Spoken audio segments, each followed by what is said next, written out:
My wounds is the least of my problems. I can deal with those. Those I can take a pill for. The memories, the events, the things that I saw in Vietnam, those I can't take a pill and get rid of.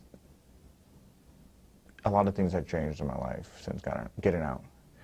And you come out of the Marine Corps or you come out of your service thinking you're Superman because you just survived war or you survived Afghanistan or Iraq.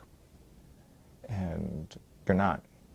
We come back from the military, we come back from a war, and we have a lot of pride in us. And we don't want to accept that there may be something wrong with us.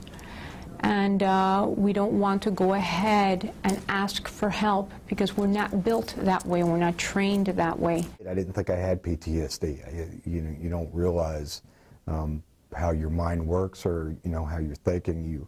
You start changing your thoughts, how you act, how you react, and they're so subtle that you kind of don't realize that you've done it. So many of us came back with post-traumatic stress. And nobody wanted to acknowledge it. If there was a problem, it was easy to give us a pill and say, take this. In 1993, I came to the Miami VA, and the only doctor that I saw that actually told me something about mental health was a student medical doctor that said there may be some mental health issues that I may be encountering. The PTSD fifth floor people, guys, doctors, social workers, offered me when I first got out of the service to go in 2010, just after I got out. And how I chose to get into the program was 3 years later after everything had happened, me thinking I was okay, which I wasn't. And one thing led to another, which I decided I have nowhere else to turn to besides other veterans, because they're the only people who are able to help me. I swallowed my pride. I went back to the VA. I had a substance abuse problem. I had an alcohol problem. There was that same year, I lost my father, I lost my grandmother, I lost my house, I lost my job.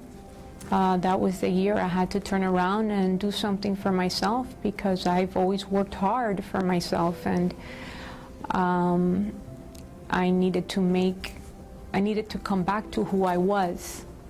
I don't think you ever are quite cured.